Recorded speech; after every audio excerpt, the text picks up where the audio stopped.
So anyway, as I said, my name is Blair T. Lamar of Pharmapreneur Academy. Tonight, I want to talk about what's working in consulting for 2019. I'm very, very excited about all the possibilities for pharmacists to use our knowledge and use our skills in a little bit different way. So while everyone's getting logged in, I would love for you guys to connect with each other and let me know where you're calling in from. I'd love to hear. I'm in Northeast Arkansas. I'm licensed in both Arkansas and Missouri.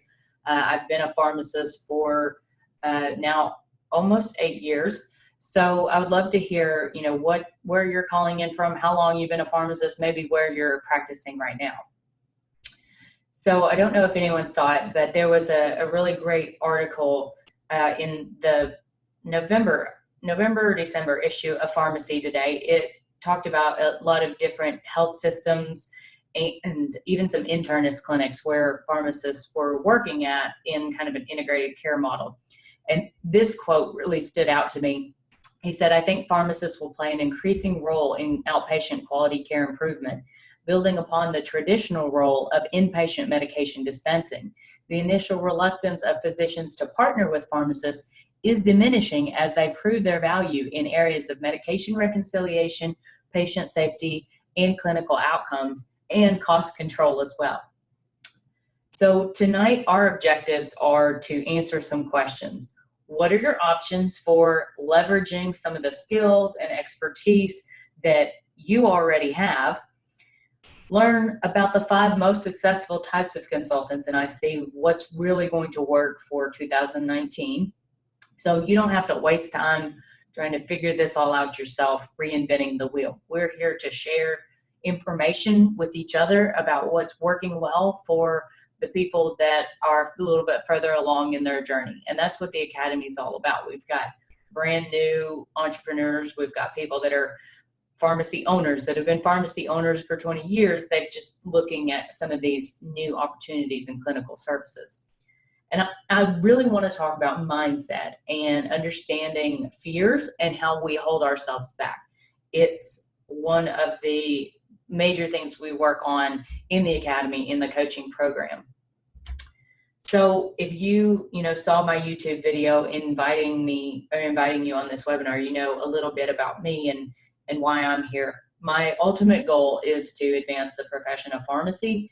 And I do that by teaching and training pharmacists about different clinical services and really grooming them into entrepreneurs, or even giving them that entrepreneurial spirit. So if you're working in a company, you can be an intrapreneur technically. But my great-grandfather was a pharmacist in Illinois. He was licensed in Illinois and Missouri. This is his Missouri license from 1939. And whenever I think about the type of pharmacy that he practiced and, imagine us as colleagues, I wonder if he would recognize our profession as a whole. I believe that pharmacy at our roots was built on entrepreneurship, because you think about it, my grandfather or my great-grandfather owned his own store. All the pharmacists, they own their own pharmacy. So we are a profession built on business and built on entrepreneurship. And we've gotten away from that a little bit with the chains and, some of the hospital stuff now, but it has historically been a very profitable product-based business. And it's only recently that the product has become more and more unprofitable. I see in the future a shifting, not completely away from a product-based business, because I don't think that we could ever get completely away from that, but shifting to where we're integrating more service-based businesses. So in the Academy, I try to talk about the difference between a product-based business and a service-based business. So what I see in the future is pharmacy really integrating more services that we can charge for and leveraging the skills and the knowledge that we already have. So I feel it's really about changing the perception of pharmacists. I have a goal for 2019 to be on a national media outlet platform, something, talking about genetic testing. 23andMe and all that is the rage. Everyone's getting their test results But even myself, whenever I got them done, I didn't realize that they could actually be used for making some medical decisions. Like when I found my MTHFR mutation, that has led to, a major lifestyle change for me, and just in the supplements and stuff that I'm taking. So I really feel that we can adapt and thrive again, but it may be in a little bit different way. So tonight, that's what I want to talk about. Some opportunities for changing the perception of pharmacists. And I'm going to share a couple that I think are going to work well in the next few years. One of them is functional medicine and, shifting to kind of a preventative health coaching type service. Genetic testing, I mentioned that I think genetic testing is going to be absolutely, in the future, going to be standard of care. We're talking about collaborative agreements between physicians and pharmacists, and even talking a little bit in the critical and acute care setting. We're seeing some pharmacists, doing that now. So entrepreneurship is powerful to me because it allows us to change what we don't like about something.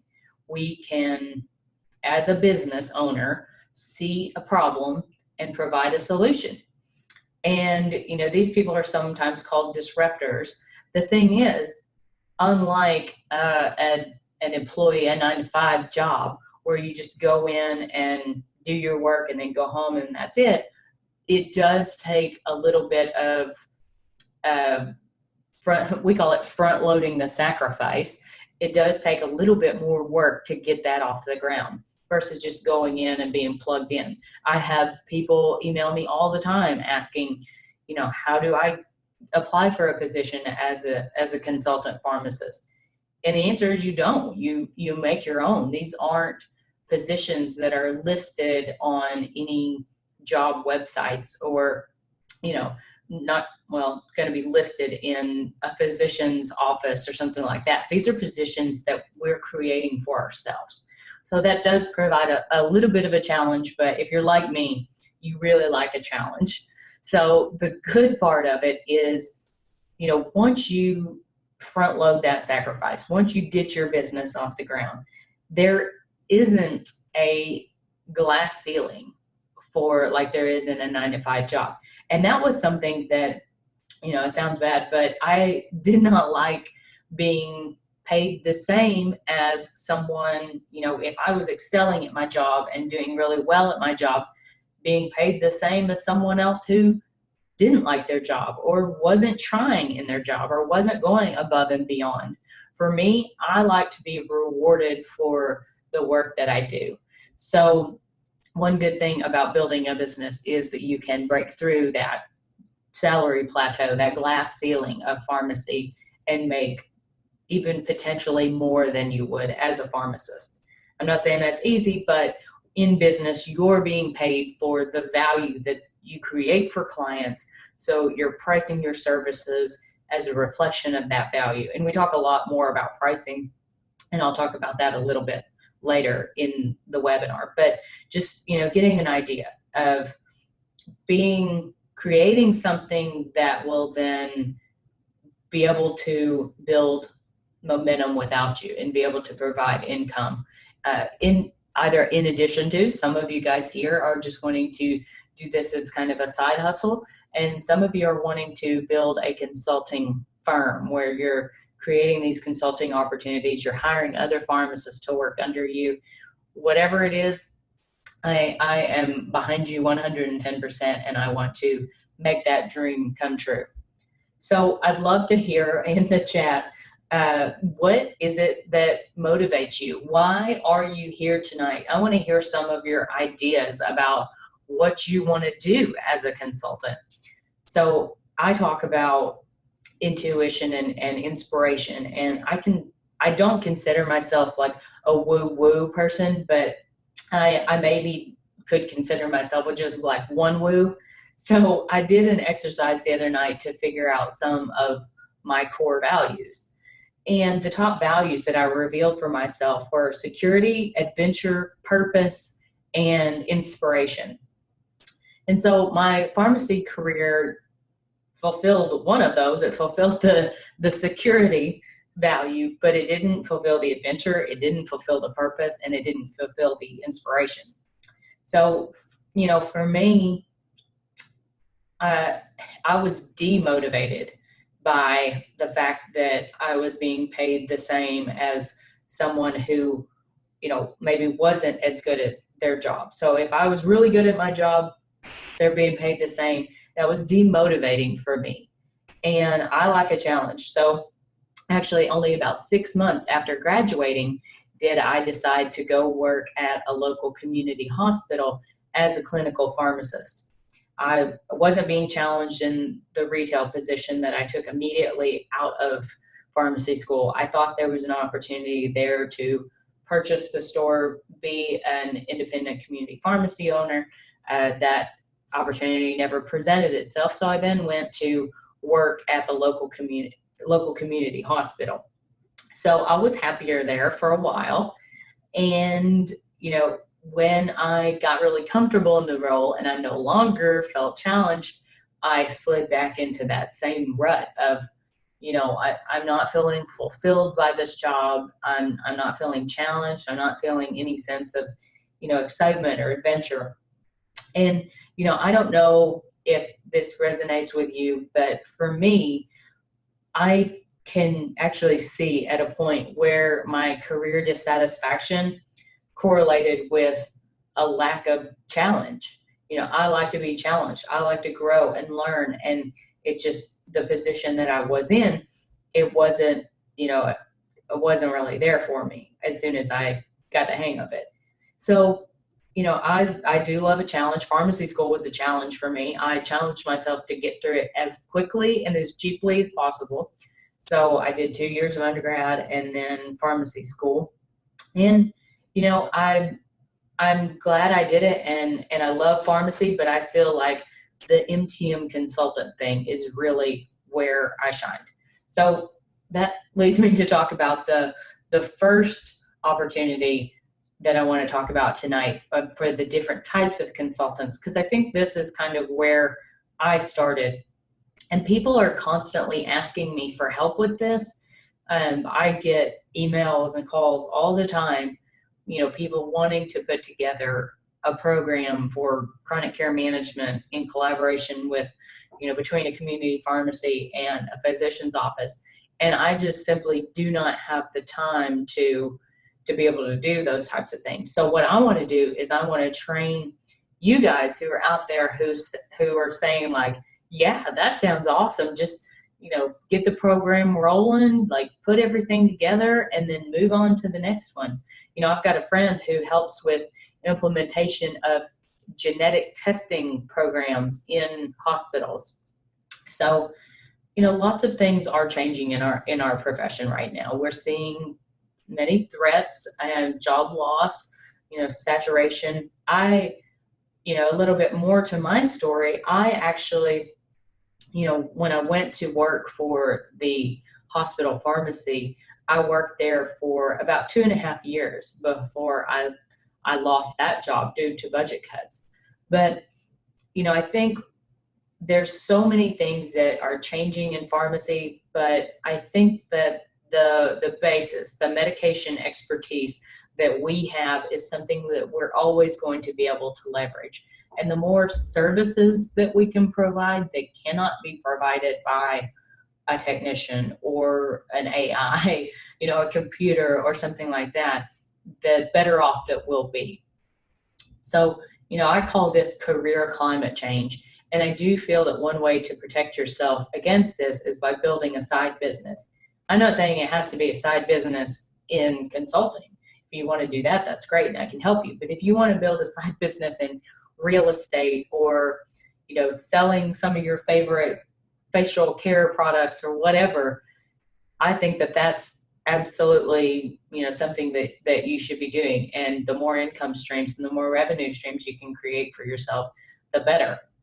So I call this, creating a safety net. So building these types of business skills, whether it's for your consulting business or your real estate business, I think it's important to understand, a basic knowledge of marketing, of speaking and, what people want to hear when you're going out and giving a presentation, what you should always include in that presentation, how to make it, engaging, how to get people to, we call it a call to action, but how to move people along in your sales process.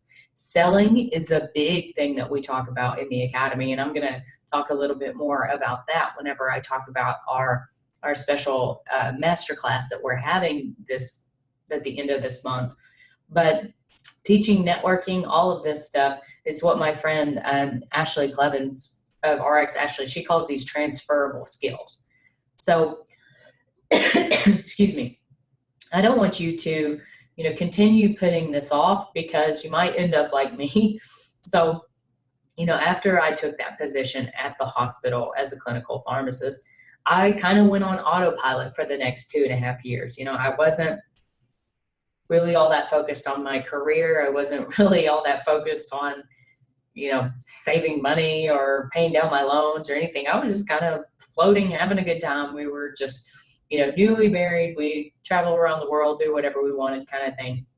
When we decided to have our first child, I was about 6 months pregnant with my daughter, Avon, when I got the news that the hospital was facing some budget cuts. They had to cut my position to PRN, which essentially, I lost all my benefits. Luckily, I could get on my husband's insurance, but I lost all my retirement, all of that stuff that I had been building up for the past 2.5 years. So I didn't have that safety net. I could have saved myself a lot of stress because I took that year about a $40,000 pay cut. And it really forced me to sit back and look at our finances. And, so those of you that are watching this that are in between jobs, or, you're telling me, I'd love to join the Academy, but finances are a huge, problem for me. I totally get it. I have been there. And that was a very difficult year having a baby. I was, planning for a long maternity leave. I was not able to take as long a maternity leave as I wanted to.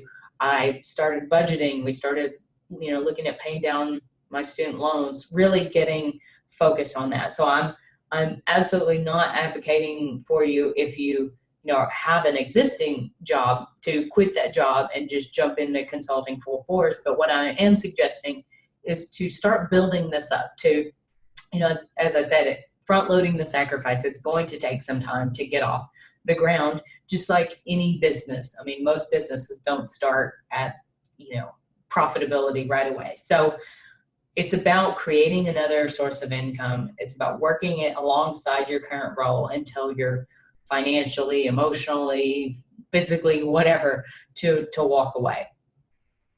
So the next type of consultant is the MTM Program Manager. And this, after I kind of put the MTM program together for the first pharmacy, I started managing their program basically for them throughout the year. I would call on the tips. I would have the patients come in. I would do their CMRs face to face. And it was good for me because I was being challenged. It was something new every day. The first time that they asked me to come in and handle their MTM program, I actually said no, because even though I'd worked in a community pharmacy before, I'd never actually done MTM. And I was afraid of billing Medicare. I was afraid I would do something wrong and get audited or whatever. But I had actually had a mentor help me and walk me through my first few cases. So I said yes. And then I went and I got my APHA MTM certification, which is definitely not a step that you have to take before starting your business. It wasn't really that helpful for me. But, shortly after that, when I was doing MTM, I fell in love with it. So, I'd said no because I was afraid. It was an unknown. I didn't know how to do these cases. But after Ashley had walked me through a few cases and showed me how to do it, they asked me again and I said yes. And then it was, okay, how do I grow this this business. I want to do MTM Consulting. I had like 12 W-2s in that one year because I was picking up relief work anywhere I could find it. So I thought, how do I, convince all these other pharmacies that I'm working with to hire me to help them manage their MTM program? So that's really what I started doing. And I worked for the next probably year, all of 2015, trying to figure that out. How do you grow your business? How do you approach these other pharmacies and tell them the value that you can bring to them? And then, once they hire you on, how do you stay organized as a person who's not there every day? How do you train the staff members? So that's really what the first 6 lessons in the academy is about, is what my research that whole year in 2015 came up. So I knew in my heart that this is what I was supposed to be doing. And I love this puppy. As I started digging deeper, this new language and this new world opened up for me. And so I got really excited about it. I have always loved to write. I've had a couple different internet blogs before. One was about like gardening and canning and all this stuff. But this one was really about what I was learning about consulting, because I didn't see anyone else who was putting this information out there. I would find information about chronic care management here, and then I'd find information about pharmacogenomic testing here, but no one was saying, here's how to build a business on, with these services. So this is the Pharmacist Quick Reference Guide to Billable Services. Remind me at the end, and I will send all of you guys a copy of this. If someone will just remind me to email me or put it in the chat to remind me to send this out, and I can do that. I can send it to everyone. But I was able to create this after about 3 years of research, but this has everything that I've found in the past 3 years that pharmacists can be doing. It's pharmacogenomic testing, it's annual wellness visits, it's collaborative agreements, it's incident to billing. It's all these things that I'm finding people that are doing really unique, innovative type services, and I'm bringing them back to you in the Elevate Pharmacy virtual summits and in the academy, and sharing their stories, and then digging really deep about how did they do it and how can you replicate it. But when I was finding information about all of these things and I started writing about it on my blog, I didn't understand why exactly it wasn't more widespread. Why pharmacists, I didn't know about it. I didn't understand why we weren't being taught these opportunities, and why, there was mention of pharmacists in MACRA, in quality measures, in all of these opportunities, but I had never heard of them before. So, I thought I'll start sharing this. I'll put all of this stuff in one place. That way people can just go in, they can access, and they can find it in this virtual online course, which is what the academy eventually became, because I had these pharmacists reaching out to me saying, how do I do this?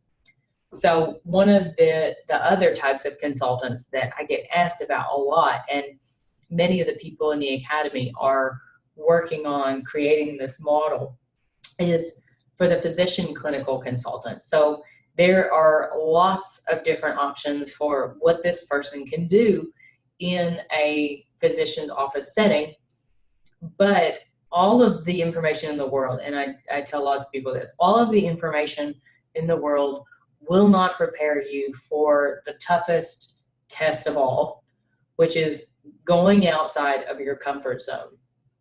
And I started working with a pharmacist back in 2015, and his thing was that he wasn't expert enough. Even though he had done more MTM cases than even I had, he still didn't see himself as an expert.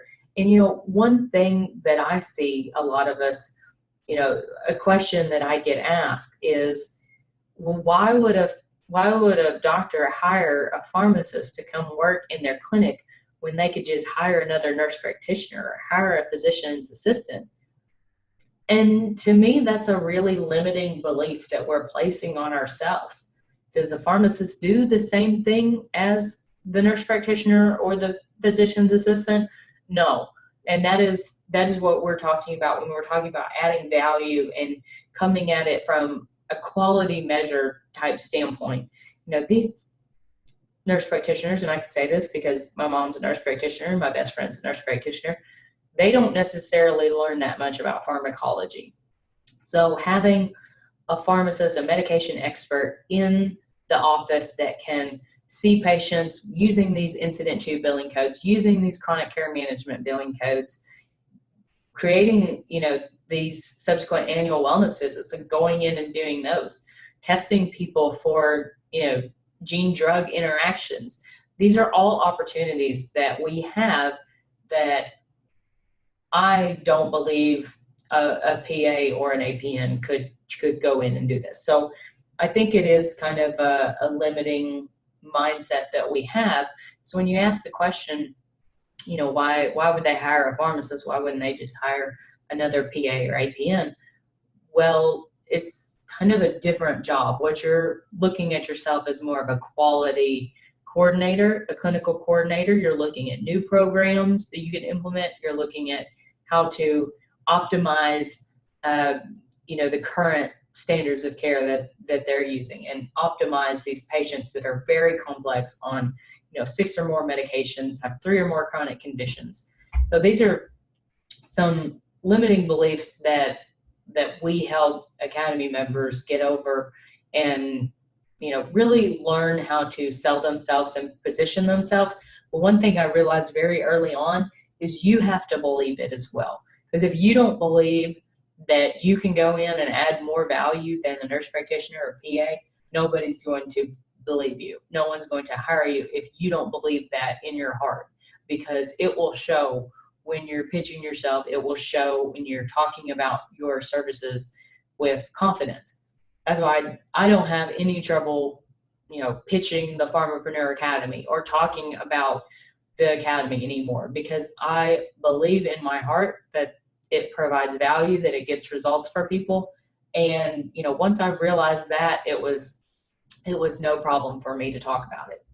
Some of the other limiting beliefs we kind of, see is, I don't know how to bill insurance, or I don't have, I'm not a business person, or this was me, I need to go back to school and get an MBA before I can start a business.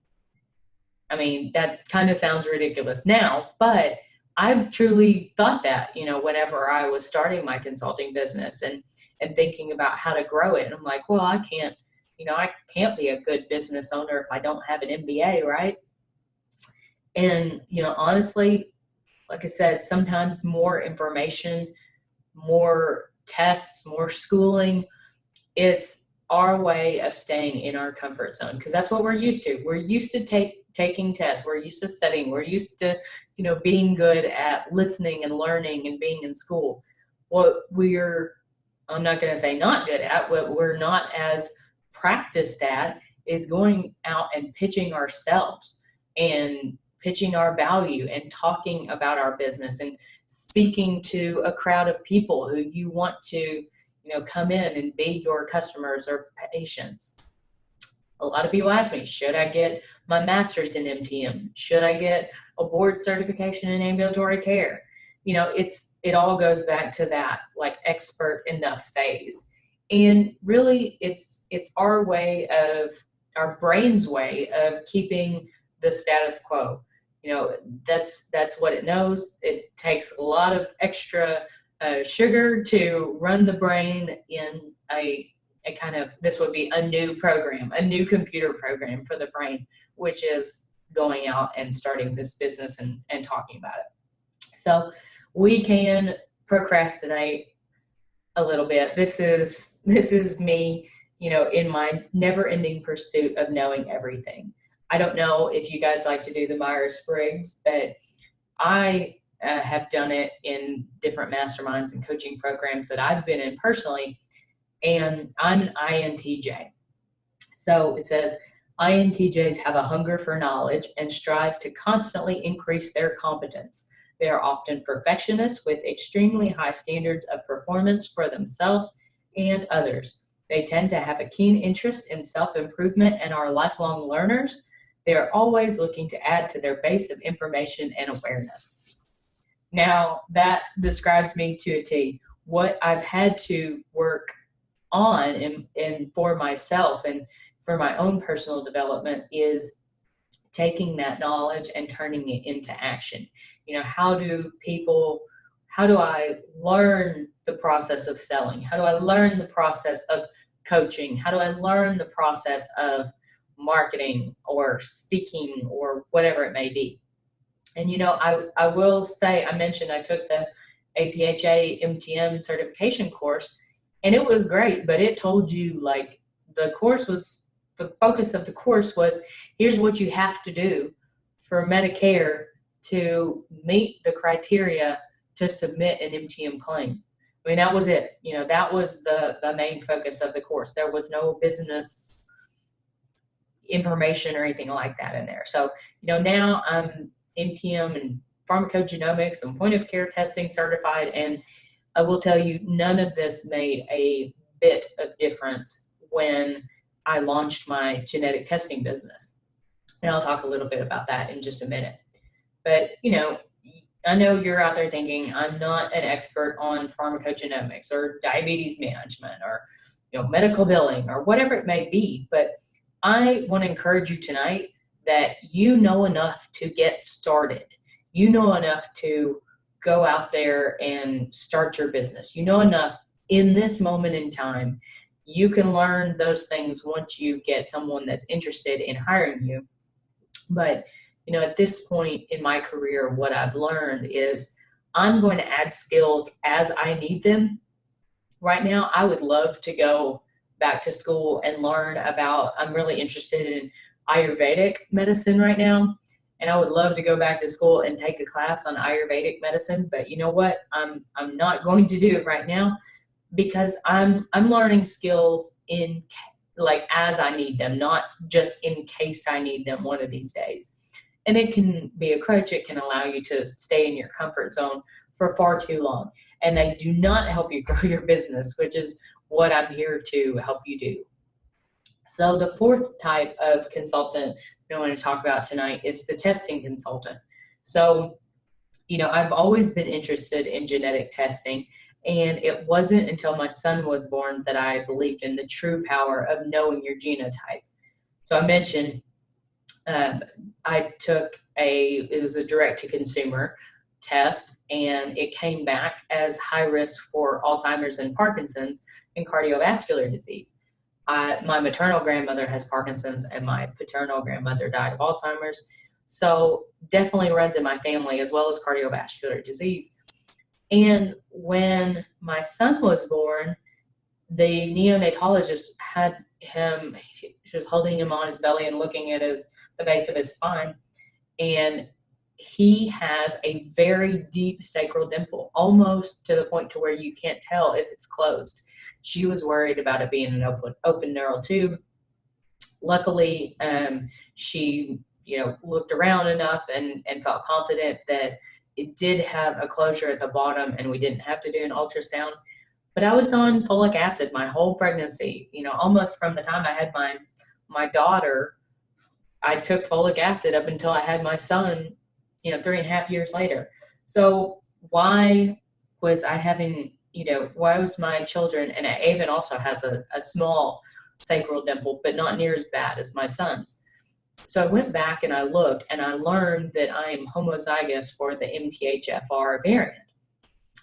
I'm also heterozygous for the MTRR variant, which essentially means I can't methylate anything worth a crap. I can't methylate folic acid. I can't methylate B12. So it's not that big of a deal now that I know, but I went to my family doctor once I figured this out, and I had him test my homocysteine levels, and they were elevated. I had him test vitamin D, B12, all this stuff, so I could get a baseline, because I'm using myself as a guinea pig.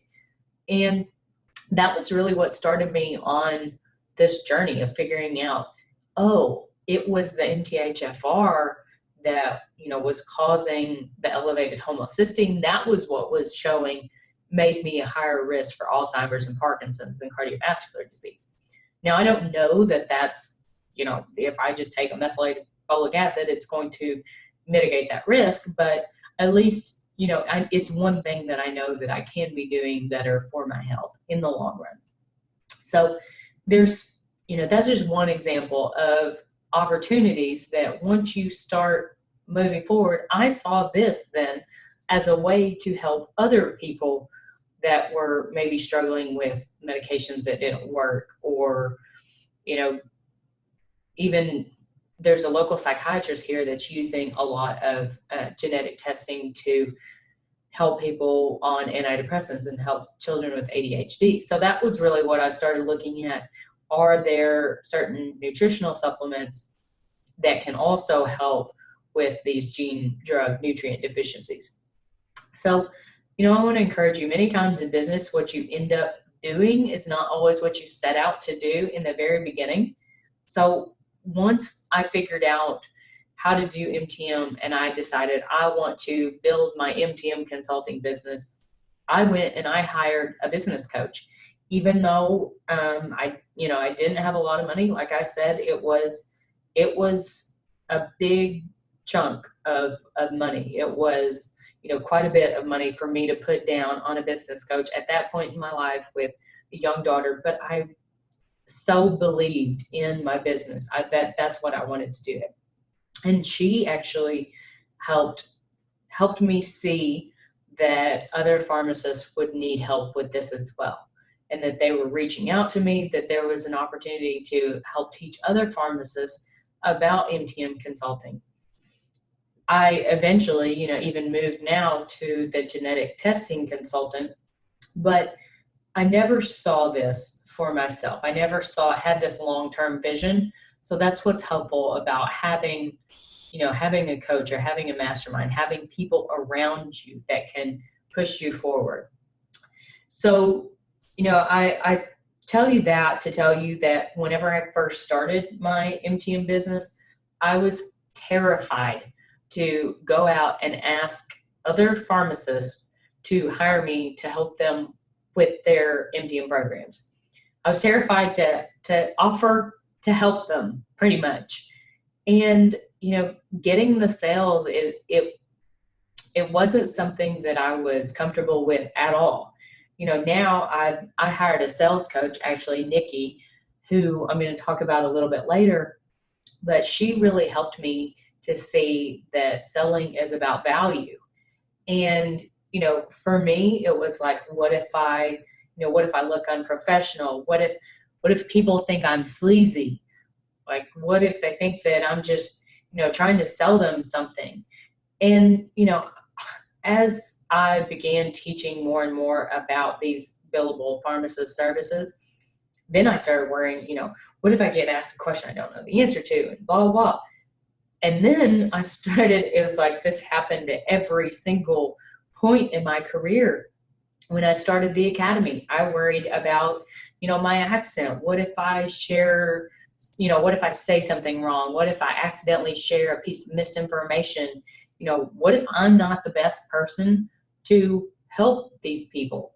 What if someone else out there would do a much better job, and I should just be like referring everyone who asks me how to do consulting to that, to them. But like I said, Nikki helped me to see the academy, to see MTM consulting, to see genetic testing. Doesn't matter what you're selling. You could be selling real estate. She helped me to see that selling is adding value. And, I really want to help academy members to view themselves and market themselves in a different way, and it really be about adding value. So do you believe that you're adding value? If you've looked at my genetic consulting website, it's geneticconsults.com. This is the kind of mock business that I created it's on what Lesson 12 is actually built on. I built this business from scratch starting April of 2018, and it was profitable by probably June or July of that year.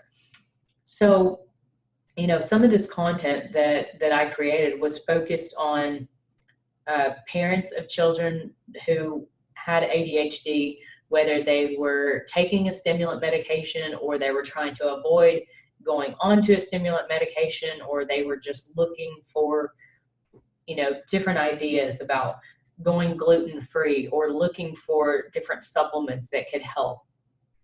And, I just really tried with the Genetic Consults website and the blog and everything on there to educate them, to add value to their lives, to, talk about, I chose this specific niche for people that are maybe looking for alternative solutions to a stimulant medication.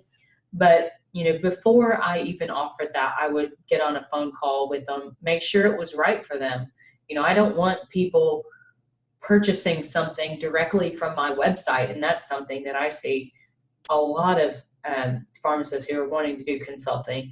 The first thing they do is create a website and then put, their button up there to buy now. Well, I don't want somebody to buy something from me until they've had a chance to ask me all the questions that they have for me about the program, whether it's the academy or whether it's a genetic consult or whatever, and make sure that it's a good fit. So, the hard truth is that no pharmacy or clinic or hospital is going to post a job for your dream job, for Blair's dream job. You're going to have to create that for yourself. And we talk a lot about the ways that you can provide value for your clients, whether it's, cost savings or avoiding admission, avoiding, starting on a new medication, preventing adverse events, optimizing therapy. There's so many opportunities for us. What I think that we can be better at is having that sales conversation. And on January 29th is our next member call. It's Tuesday at 8 p.m. Central, the last Tuesday in January. We're going to host the sales maven, Nikki Roush. She is my personal sales coach. She is going to train us on warming up the cold call. She'll give us some specific language to use when having the sales conversation. She's going to set us up for some great success when we are cold calling, pitching our services to, a lot of times I recommend you start with the people that are in your network, the physicians you already know, or the pharmacists, pharmacy owners you already know. But that's not always, something that can actually be done. So she's going to talk to us about that. The fifth type of consultant is the health coach.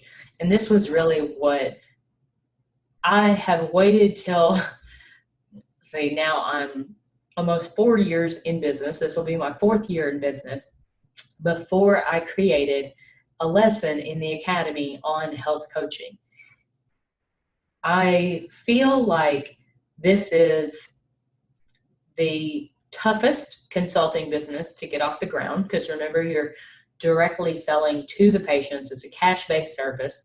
However, that being said, once you get that client base and once you get the consulting business off the ground, I feel like it also has the best chance of providing really, really healthy revenue. And this industry is a $6 billion industry right now, the health coaching. If you add in, pharmaceutical supplements, which with my genetic testing, I also have some supplements that I can wholesale to them. If you add that in, this is probably $12 billion industry. But the $1 million question is, how do you get people to hire you? And it's not just about putting up a website. It's not just about making a business card and, the people will come. It's not if you build it, they will come. They will not just flood your inbox with contact requests. You have to do some very specific marketing and really get clear on what your niche is and what your message is going to be. So when you're meeting a potential client, instead of just word vomiting, here's all the things I can do for you, this, and this, I encourage you to think about what your client or what your patient, whoever you want to call them, is hiring you. What are they going to get out of this? What's the thing that they want? And then talk about that. So you're not necessarily talking about everything that you can do for them. You're talking about, here's what I can help you achieve. So, we talk about this in depth in lesson 3 and 4 about addressing their pain points. The thing about having a business is, even if you have the greatest business in the world, even though if you're the smartest, pharmacogenomic testing consultant in the world, if no one knows about your services or know why they should get a genetic test, you don't have a business. You have a hobby. So I work with Academy members to identify that target market. We talk a lot about identifying your niche and sticking to that niche. I have people who are like, I want to create a course for technicians. I want to do this. I want to do that. I want to do that. And I'm like, this has to be distilled down into something that can be explained in a 15, 20-second pitch when someone asks what you do. So that's what we do. We put together your specific elevator pitch so that you can feel confident when talking about your services to someone else. In fact, the advice that I give most often in the forums, in the academies, people say, oh, I've got, a appointment coming up with a physician. What should I say to them? And I'm like, write down a list of questions and just go in there and ask them a bunch of questions. That's honestly what, Nikki and I kind of talked about. She helps me with putting together my more corporate business proposals and stuff. And, one thing she said is, how can you provide a solution to someone if you don't know what their problem is? So it's much easier said than done. I know, trust me, but it's something that you can get comfortable with some practice. And, I love this quote. It's one thing that I've definitely learned in my past 4 years now in business is about getting very comfortable being uncomfortable. So, a coach is someone who asks you to do the things you don't want to do so you can become the person that you want to be. Remember all those limiting beliefs that I had about myself? My coach helped me to overcome some of those. Even right now, even tonight, I'm not entirely comfortable talking to you. We had some technical difficulties on the webinar software, so we're over here in Zoom. And, I hope you guys are resonating with this. I hope that you're getting some value out of the stuff that we're talking about. And most importantly, getting some ideas and feeling inspired and feeling hopeful about your future and hopeful about your career. And I set an intention tonight. It's something that Nikki taught me was, I'm glad I'm here. I'm glad you're here. I know what I know, and I care about you. And that's called the NLP practitioner's mandala.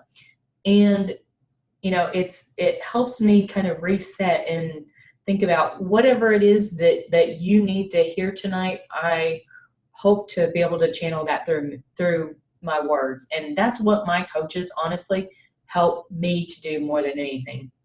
My biggest hurdle, I'll talk about that, in 2018 was a major price change. I don't know if you guys noticed, but last year, the price to join the Academy was $997. And that was our initial join fee to get membership for 3 months. Shane came in. He's one of my business coaches. He pushed me to change my prices. He said, you've created this huge price barrier for people, and it's keeping people out. It's keeping people from getting this information that you need because they can't come up with, $1,000 to invest in a program like this. And, he said, you've built this castle around your program and dug a moat and all this stuff with your prices. And so I jokingly called it the drawbridge special. And, I told him, I was like, okay, this is my time. I'm letting down the drawbridge. I'm changing my prices and I'm letting people in. And since then, the Academy has exploded, and we are at over 150 members strong now, people in there that are, oh my gosh, that I think they're so much smarter than me. It makes me a little nervous thinking about how many people are in there that are absolutely amazing people. But, for me, I've always been very careful with my money. And even that money I invested back in 2015 in my first business coach, I mean, that was $1,500 when I really didn't have $1,500 to invest in myself. And I put it on a credit card and I just prayed for the best. And by the end of that year, I had made that back and then some in my consulting business. So to date, I've probably spent over $20,000, I would guess, on personal development stuff. So, I only spend money on stuff if I can see the value, if it feels right. I mentioned I'm big on a very intuitive person. So if it feels right for me, then I'll go for it. I love this book and this quote by Brian Tracy from No Excuses. To guarantee your lifelong success, make a decision today to invest 3% of your income back into yourself. And I will say that last year I did not do this, and it was because my son was born and I wanted to focus on him. So I didn't do any mastermind type programs. And I don't think my business suffered, but I think personally I suffered. It's very isolating to be a business owner. And I can go home and I can talk to my husband about this stuff. I'll go home and he'll say, how'd the webinar go? And I'll say, good. And that'll be the end of it. He won't ask me anything more about it. So it's nice to have someone to kind of talk to about this. So, for a pharmacist that makes $120,000, say, per year, that's about $300 per month for 3% of it. So, does that compare to what you're investing in yourself right now?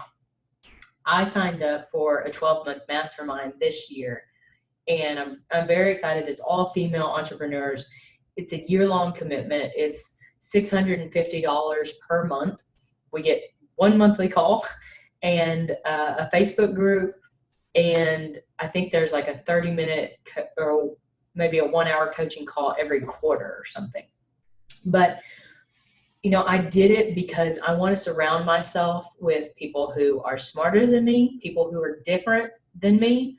I'm the only pharmacist in this group. Everyone else is, they're, online business owners and stuff, but they have different strengths than I do, and they can see things at a different angle. They're not in the weeds in the pharmacy industry. So hopefully they can, help me accomplish my goal of advancing the profession of pharmacy and, getting the Academy to 400 members and getting 5,000 people registered for this year's Elevate Summit. But, I believe that our success in the profession, in whatever career you choose, starts with the individual. So I think we're only going to be able to change the perception of pharmacy by changing ourselves. So that's why I want to go on a national media outlet to talk about genetic testing, because I don't think that they expect a pharmacist to be so knowledgeable in genetic testing, and they probably would never have even crossed their mind to ask a pharmacist about this. So when I go and talk about that, I'm going to need a bunch of you who are trained in genetic testing to be out there and be making a name for yourself in your local community, so that when I say go ask your local pharmacist about your genetic test results, then there'll be people out there that can pick up the slack and pick up this message and take it and impact even more patients. So my point here is that we spend hundreds of thousands of dollars getting our degrees. I don't know why after graduating we decide, it's too expensive to do that CE. I only do free CE. It's too expensive to do that CE I really want to do, or it's too expensive to do that program I really want to do, or it's too expensive to hire a business coach or whatever. So I want to encourage you as we're talking about this, and as you're hearing me explain the different types of consultants and what's working and what's not, think about, are you finally ready to take that next step, and what could that next step look like for you? So I love this. Is anyone here wondering, yeah, but I'm in a rural setting, or I'm in an urban setting, or I'm a hospital pharmacist, or I'm too young, I've only been out of school for 2 years, or I'm too old, I've been out of school for 28 years. It's so funny that I get questions from literally both sides. Like, I can't do this because I'm in a rural area. I can't do this because I'm in an urban area. I can't do this because I'm too old. I can't do this because I'm too young. It really depends on you and where you're at and what you're willing to work towards. There's lots of different members at different steps in their business. Like I said, there's brand new people that only have an idea, that haven't even registered an LLC, that don't even know which direction they want to go in. They just know they want to do something different. And then there's people that are in a physician's office that are looking at adding new programs. So these are just some, I asked them to send some, what our members wanted me to tell you guys. These are some messages that they've sent me recently. This week I secured an appointment with a physician's office. I just got my first profit sharing check. I have a few options with consulting. Can I have your help reviewing the contracts? And I just had my first successful appointment with a physician. So those are the things I really, really like to see. And, these are just some of the messages that I've received. I want to encourage you. We discussed a lot of different options in the Academy. Your job isn't to learn how to do every single one of those. Your job is to pick one of those, get an idea in your mind of what your target market is, not the specific service that you're offering. Remember, because you don't know the solution until you go in there and talk to them, but just getting an idea of what your target market is, and then going out, testing that idea on them, asking them their pain points, and then we believe in validating, marketing your product, minimum viable product. I am huge on keeping your startup costs as low as possible. No fancy business cards, no fancy website, no fancy marketing consultant, nothing like that. And, I want to encourage you, it really, all it takes to get started is one yes, and then you can figure it out from there. So I have had a couple people say that I just went in, I don't even know what I agreed to, but I just said yes, and I knew that we'd figure it out together. And I'm like, yes, I love that, because that's definitely what I'm there to do. And, I will say that there is quite a bit of diversity, not only in the stage of entrepreneurship in the Academy, but also the different businesses. There's a lot of diversity in the businesses. So Carol is consulting for a pharmacogenomic company. Jaron is working in long-term consulting. Jerika is scaling a collaborative model nationwide. Nancy is working on a women's health and wellness clinic with a physician partner. Oki is, working in an independent community pharmacy. She got her first client within her first month of joining the Academy. Absolutely amazing. So remember the special opportunity that I mentioned at the beginning of the webinar? Our newest training is Lesson 12, and this was the culmination of everything that I had learned putting together my experimental mock business genetic consults. And I call it my mock business because really the only reason I created this business was so that I could share the results back with you guys, so that I could, document everything that I'm doing, using myself as a guinea pig pretty much. So in the past, I mentioned I had been hesitant to teach a cash-based health coaching, functional medicine type of training, because I believe that it can be the most difficult to get off the ground. But I also think that when done correctly, it has the most potential to be scalable. We're talking scalable business, exponentially increase your your income with this type of business, like a legacy business. And it is a whole new ballgame when you're talking about selling to patients, because you're not really going in and asking them their pain points. And, there is a little bit more guessing there versus going into a physician's office and asking them what their pain points are, because you don't want to get that conversation started with patients. But you basically give them enough education and knowledge for them to self-identify as someone that can be helped with your services. So in lesson 12, I'm going to walk you through this process of creating, validating, testing, executing, scaling your cash-based services.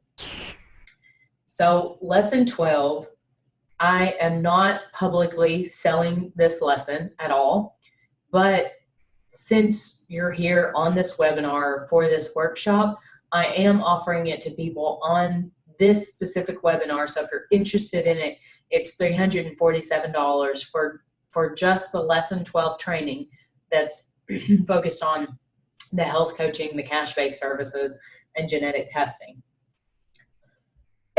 Or if you would like to become a member of the Academy, lesson 12 and all the other lessons are completely free. They are included in your membership. So you can buy them a la carte, or you can join the Academy and get that in the monthly membership. So that also includes all the summit interviews.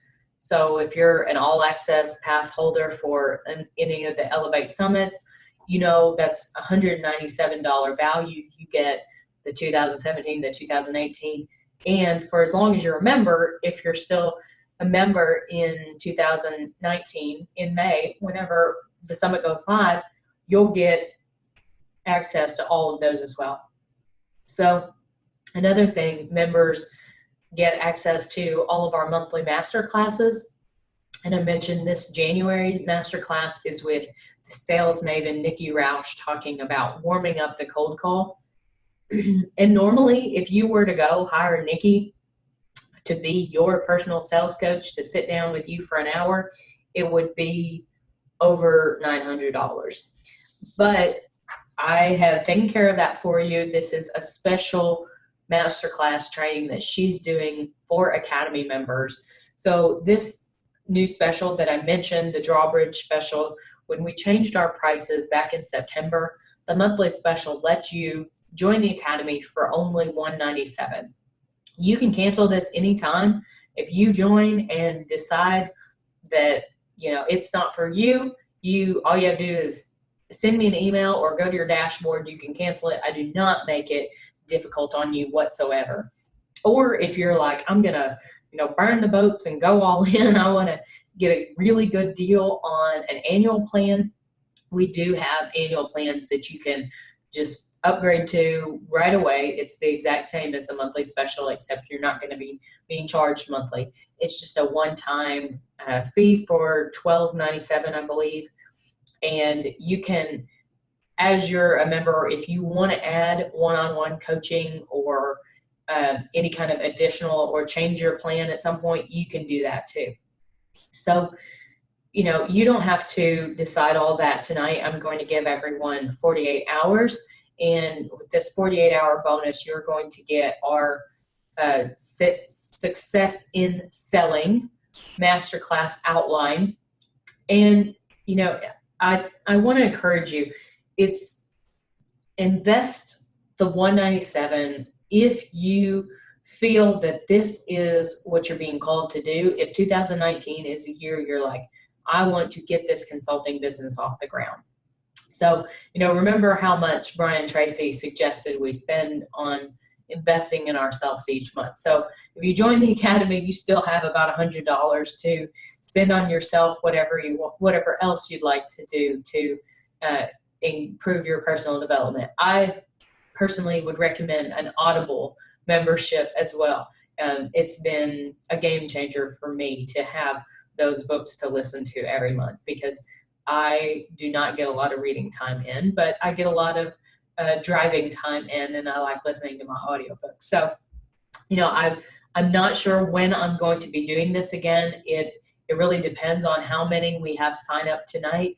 I like to cap the academy at about 20 new members each month, just so I can make sure we get everyone in, get them onboarded the way that they excuse me, the way that they need to be. Our infrastructure is built now to where we can handle bringing in about 20 new people a month.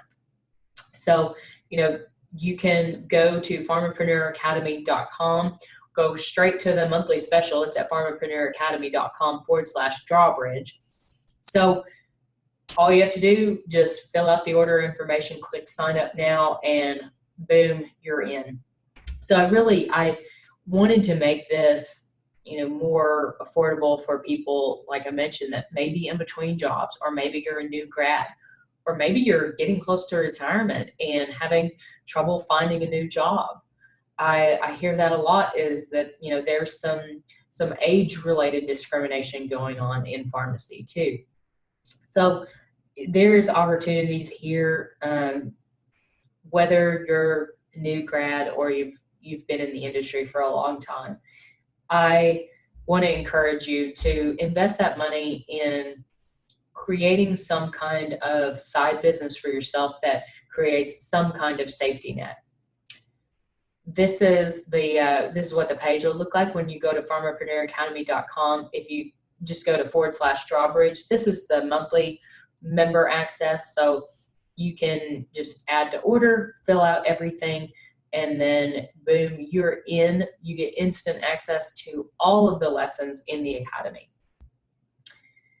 So this is a very scientific graph that I created, and it's basically the return on your investment of time and money versus your fear will go down and your happiness level will go up with a constant investment of time and money. I love this quote, there's no more profitable investment than investing in yourself. It's the best investment you can make, and you can never go wrong with it. It's the true way to improve yourself and be the best version of you. It lets you be able to best serve those around you. So I'm hoping you guys are really getting excited and, getting some ideas and getting inspired about what you could possibly do with this. I asked some Pharmapreneur Academy members to send me their testimonials, and this is what they said. Since I graduated, I've been looking for something where I could apply my clinical knowledge and start working for my own dreams. This course embodies that and more. Because of the academy, I'm truly a better, more informed professional ready to make an impact. I still have a lot to learn and need more hands-on experience, but I now have the tools to do so. I needed someone to guide me through the process, to help me make as few mistakes as possible, and to give me some confidence. The keys to success, I think, are to keep pushing forward and asking for help when you need it. So I absolutely love that. And the special bonus that I promised you guys at the end is the Sales Maven cold call training, the $997 value. I'm going to create a special template, and Nikki and I are going to work on this on Tuesday. I'm creating a sales success template, and it's going to be sent out to all the members who join within the next 48 hours. This is going to help you get prepared for this specific masterclass, and also go through it and start thinking about what questions you want to ask Nikki, because you will have a chance to go in there and ask Nikki about it. So join in the next 48 hours. I'll send you that Success in Sales masterclass. So we've got a few people that are just joining. I want you guys to start thinking about questions that you have for me tonight, and you can start posting those in the forum, or in the chat box right now. I will, Antoinette asked, will this information go to current members? Yes, Antoinette, I will send that out to current members as well. Let me walk you through the academy for just a little bit. We've got some people joining. So this, when you log in, you join, this is the dashboard that you're going to see. You can have, let me close this out for just a second. You can see here your account. So the course and all the curriculum is on this page. You can see each of the lessons and you can go in and study them on your own time. This is the newest lesson, lesson 12, the cash-based services. So you would click here to download your slides, and then each of these are broken down into 20 to 30 minute modules. You just start watching the modules as you need to. The next thing that we really like, all the Elevate Pharmacy Summit replays are in here, and these are, the Elevate Pharmacy Summit was really, I put it together so that I could go talk to the people that are doing these really cool models, that are, creating these types of consulting and collaborative agreements. So all of these are great, and sometimes if people ask questions, I'll refer them back to a specific interview with this. We also have the monthly member call. We have the monthly member call that I mentioned.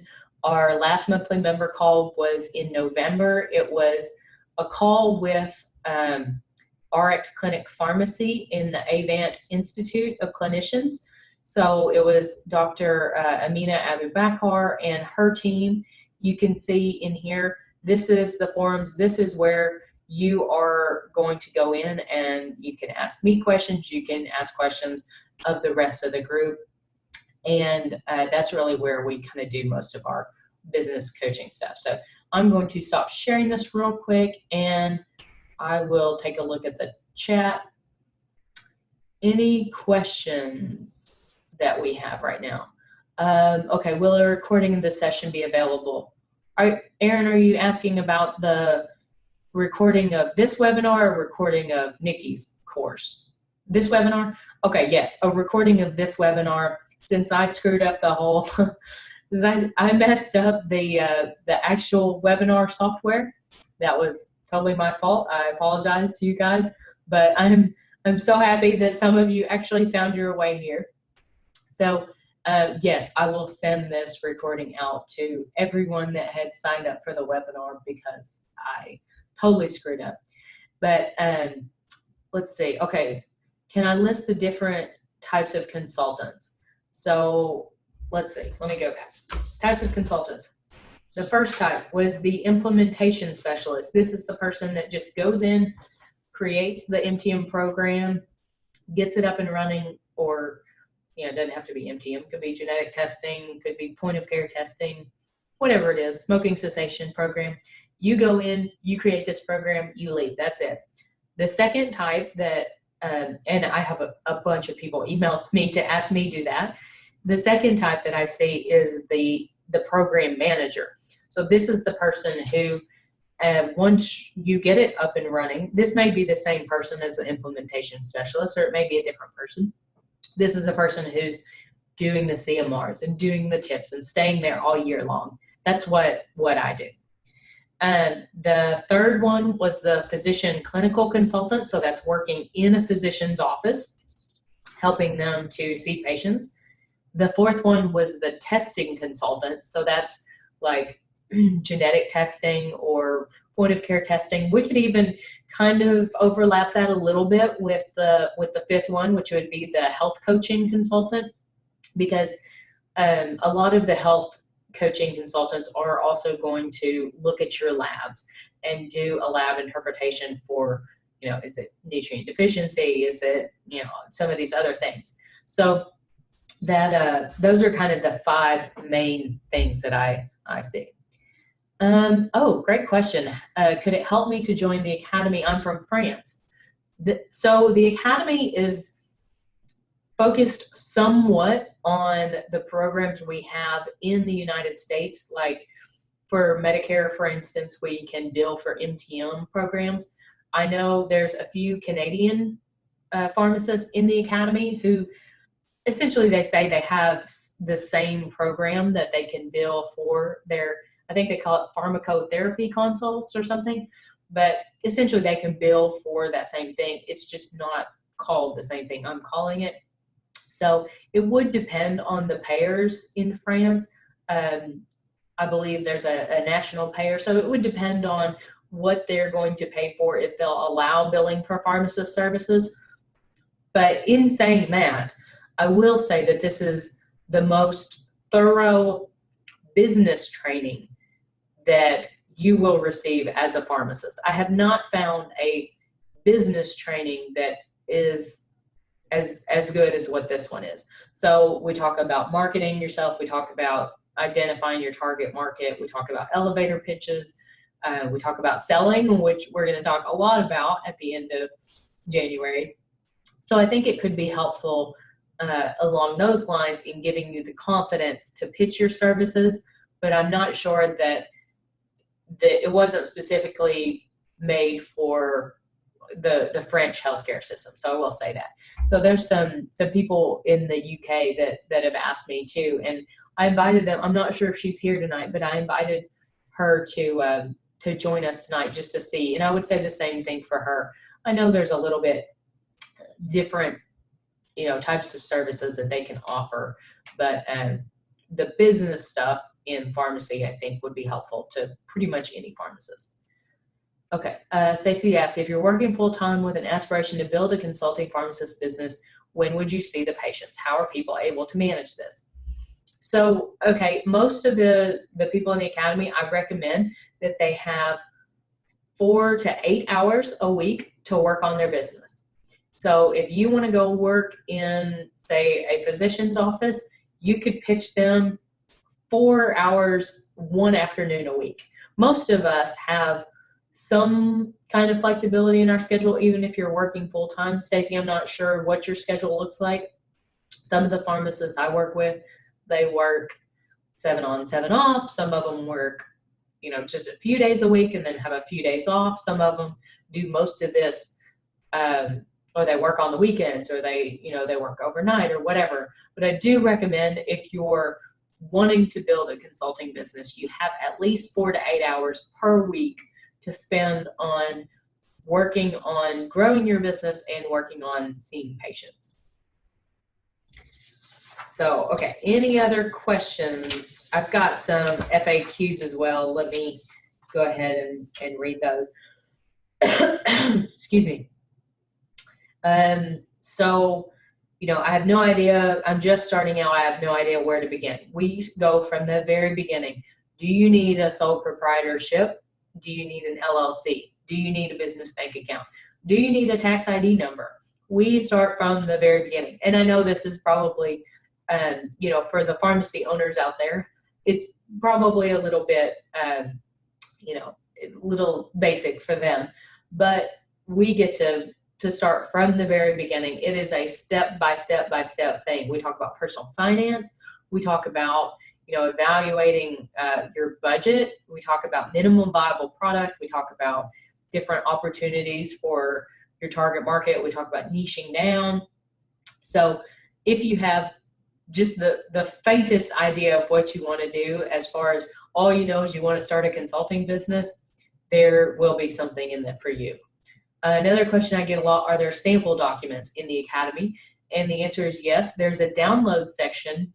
I don't know if you saw it, but on the when you log in to, and I can show it to you guys here in a minute. If you log into the academy, there's a download section. Let me just go ahead and show you right now. Here, let me move myself. At the top, you can go in. There's like patient intake forms. There's sample collaborative agreements. I am working on updating this and putting even more stuff in there. There's information on CLIA-Wave test and, infographics and MTM timelines and marketing flyers and all kinds of cool stuff in there. So that, definitely, if there's documents in there that you do not see that you want, I am very open to feedback. I think the Academy members will tell you I probably bug them too much for feedback, wanting to know what would help them the most and what they could use. So one of the reasons that I asked Nikki to come in for January is so that she could talk to us about selling, because that was something that the Academy members kept telling me I don't feel comfortable selling. I feel weird about it. I feel, just very uncomfortable pitching my services. And everyone wanted a script. I want a script to say. So Nikki's going to help us with that. She's going to help us overcome some of those fears of being rejected. So I will, we'll talk about that. And like I said, if you join within the next 48 hours, watch your email. I'm going to be putting together this success in selling worksheet really very, very soon and get that out to you. So today you can join and get instant access. We've done some questions. So, in closing, I just want to say, really think about this year, you want to build that business. Don't wait too long. You could end up like me. At least start building your safety net to where you don't put yourself in a position where something has to be done. So it's a very good feeling to know that you have something that's growing on the side when you're also working alongside your full-time job. So, I think it's really worth it. And like I said, the price is now very affordable at $197 per month. I want to encourage you, because I do get the question, well, can I find this information on my own? Well, yes, the answer is yes. I found all this information, well, I wouldn't say for free, but I found it all, by doing webinars and reading white papers and journal articles and going to trainings and going to conferences. But this information took me years to find.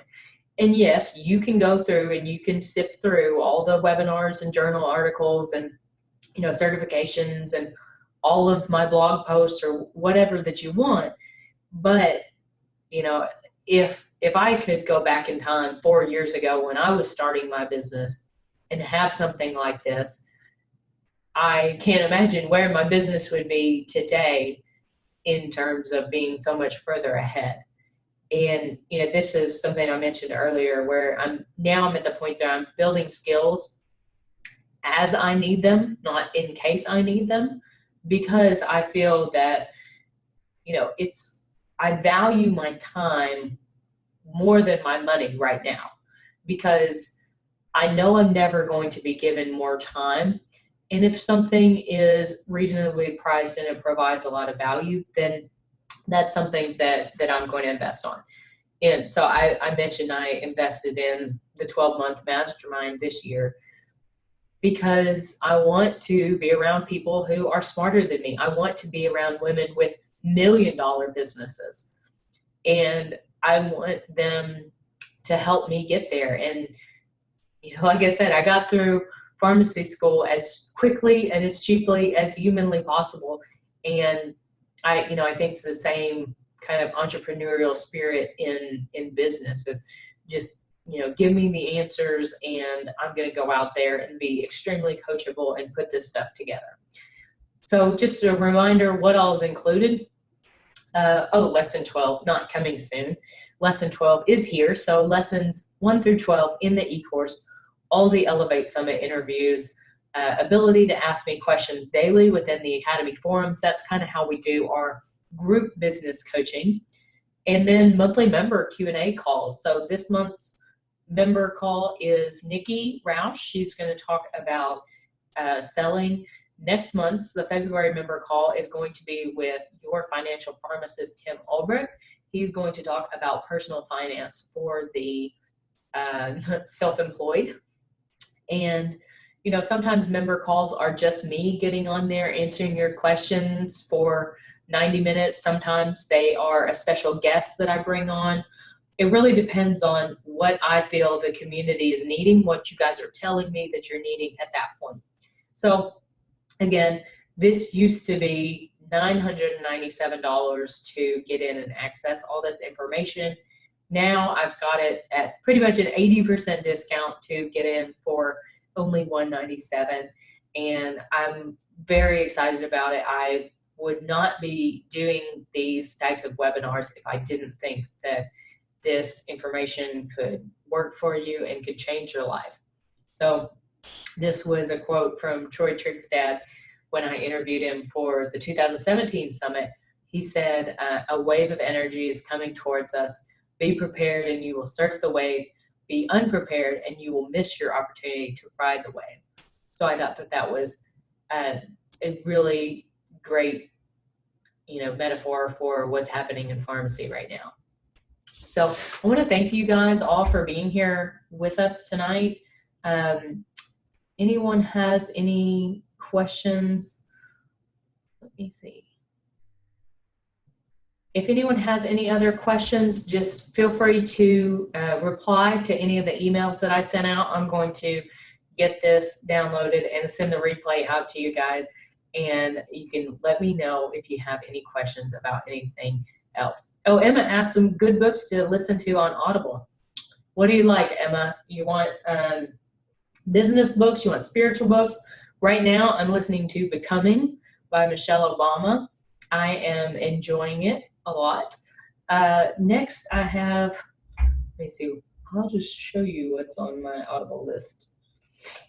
This is why I love Zoom, because it's like so fun. Zoom is what we use like on our, if anyone else is not interested in hearing what my Audible book list is, you guys can go. Thank you guys so much for being here with me tonight. Like I said, please email me if you have any questions about the Academy. But so this is essentially what our member calls look like. And we will get a chance, like on the member calls, I take everyone off, off mute if they have any questions. Okay. Becoming by Michelle Obama, the values factor.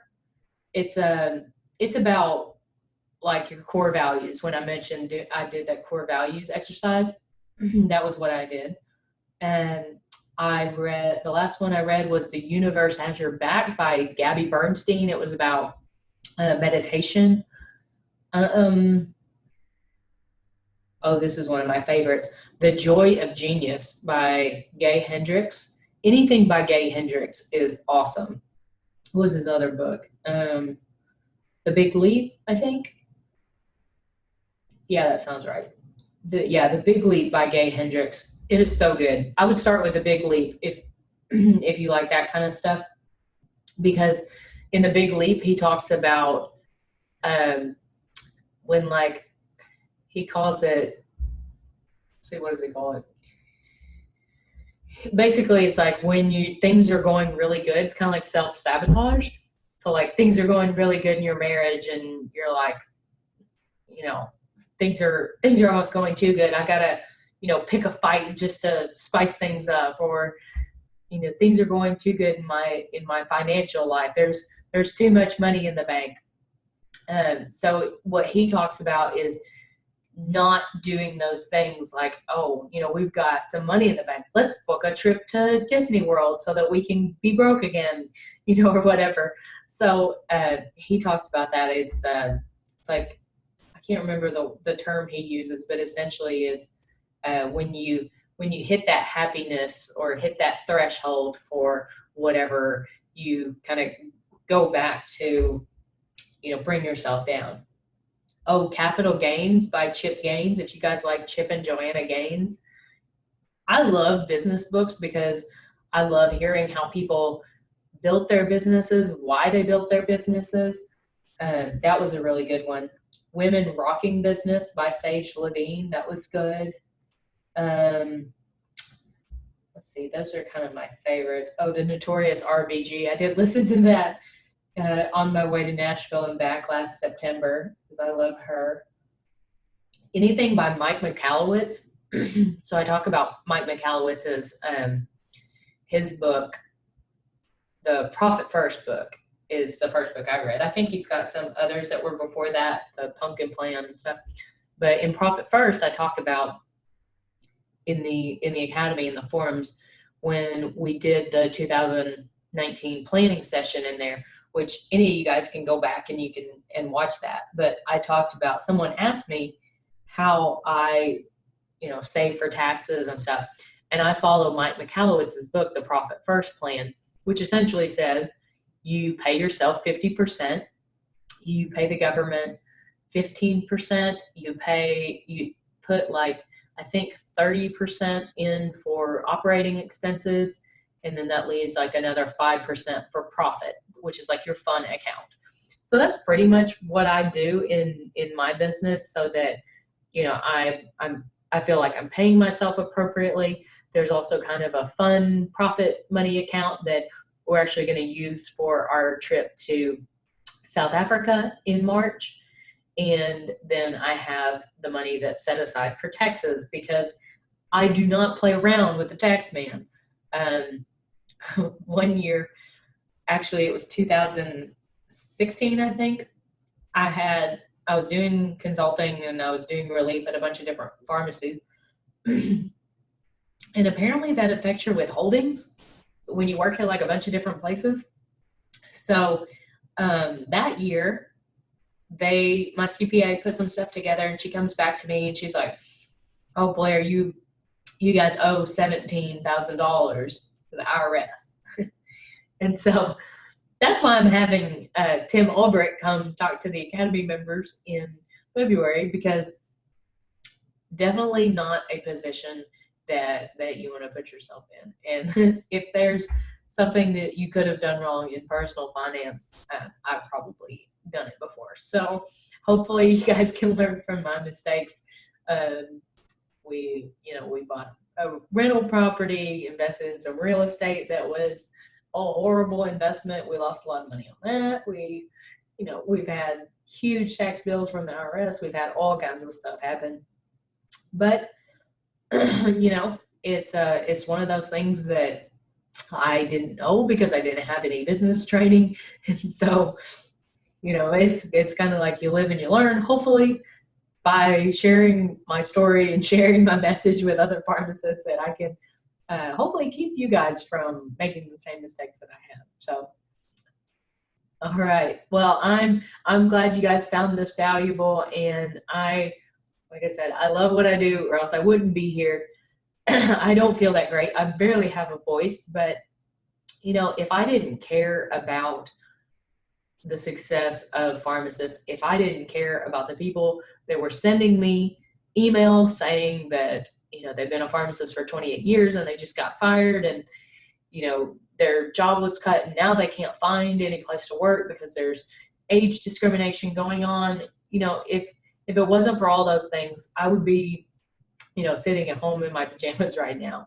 But I truly believe in what I'm doing, and I truly believe that pharmacists can make a bigger difference, and that we can add value by leveraging the skills and the services that we already have. Oh, Aaron says, "Go Tigers." Yeah, you can. That's my alma mater. Woo Pig Suey. So, okay, everyone, thank you so much for being here with me tonight. I hope you enjoyed it. Like I said, if you have any questions at all for me, whether or not you're an Academy member, feel free to reach out. I truly wish you the best of success. David says, "Go Cats." You guys are way better than the Razorbacks did this year for sure. So I wish you guys the best of success and, in your future endeavors. So thank you so much for being here with me tonight. Take care, guys.